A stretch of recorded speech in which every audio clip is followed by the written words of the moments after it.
আজকে আমরা দেখব কিভাবে রাউটারে ডিএইচসিপি কনফিগারেশন করা যায়। প্রথমে সিসকো প্যাকেট ট্রেসারটি ওপেন করে নেব।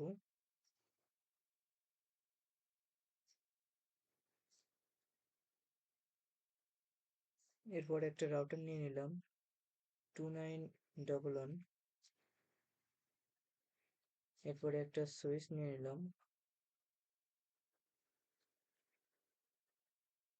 এরপর কিছু ইন ডিভাইস বা পিসি নিয়ে নেব।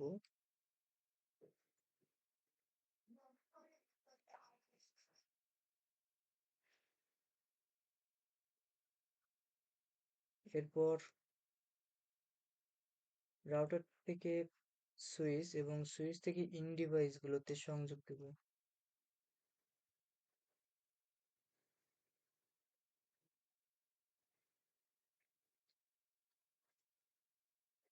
ডিএইচসিপি সার্ভার মূলত কনফিগারেশন করা হয়।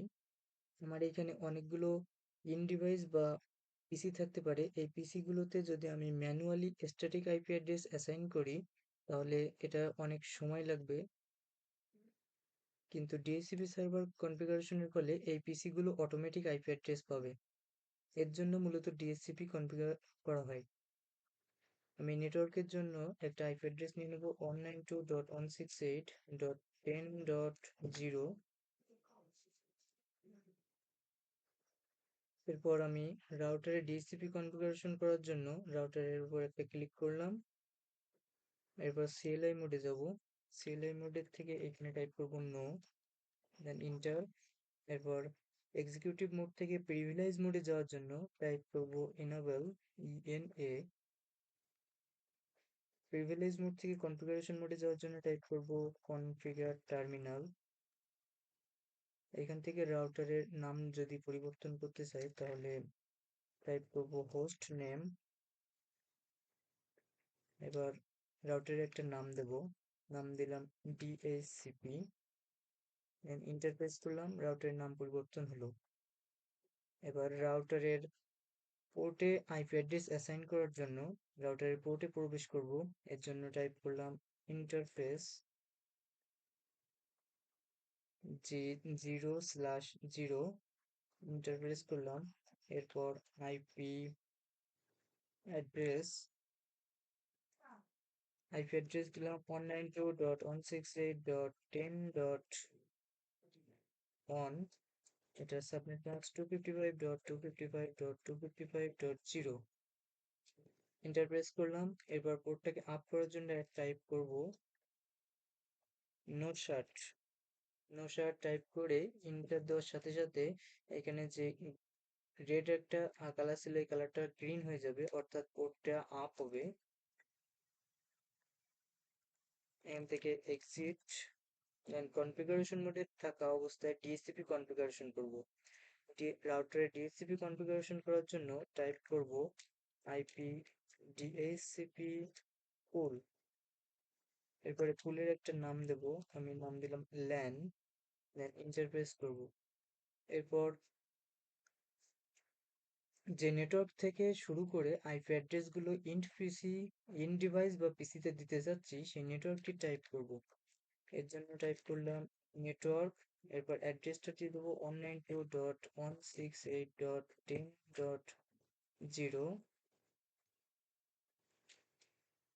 এটার সাবনেট মাস্ক 255.255.255.0।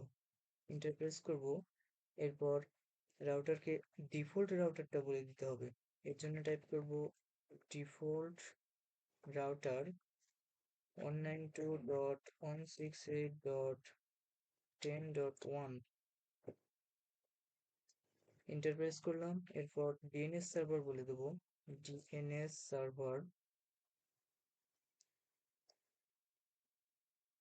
DNS server 8.8.8.8। দেন ইন্টার প্রেস করব।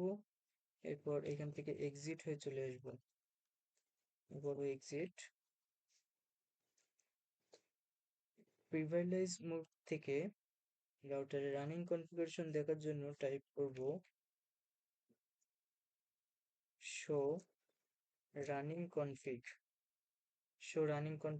লিখে ইন্টার প্রেস করলে রাউটারের রানিং কনফিগারেশন দেখা যাবে। এখানে রাউটারের রানিং কনফিগারেশন দেখা যাবে। এবার যদি প্রথমে একটা পিসিতে প্রবেশ করি, পিসিতে ক্লিক করলাম, এরপর এখান থেকে ডেস্কটপে আসলাম, ডেস্কটপ থেকে আইপি কনফিগারেশন এটাতে ক্লিক করলাম। এখানে স্ট্যাটিক সিলেক্ট করা আছে, আমরা যদি ডিএইচসিপি সিলেক্ট করি, এখানে আমাদের রাউটার অটোমেটিক আইপি পেয়েছে 192.168.10.2। এভাবে যদি প্রত্যেকটা পিসিতে আইপি কনফিগারেশনে গিয়ে যদি ডিএসসিপি সিলেক্ট করি, এই পিসিগুলো অটোমেটিক আইপি অ্যাড্রেস পাবে এবং এদের subnet mask, default gateway plus DNS server সবকিছু এখানে পাবে। প্রত্যেকটা পিসিতে যাব, ডেস্কটপ সিলেক্ট করব, আইপি কনফিগারেশন, দেন ডিএসসিপি সিলেক্ট করব, তাহলে পিসিগুলো অটোমেটিক আইপি পাবে।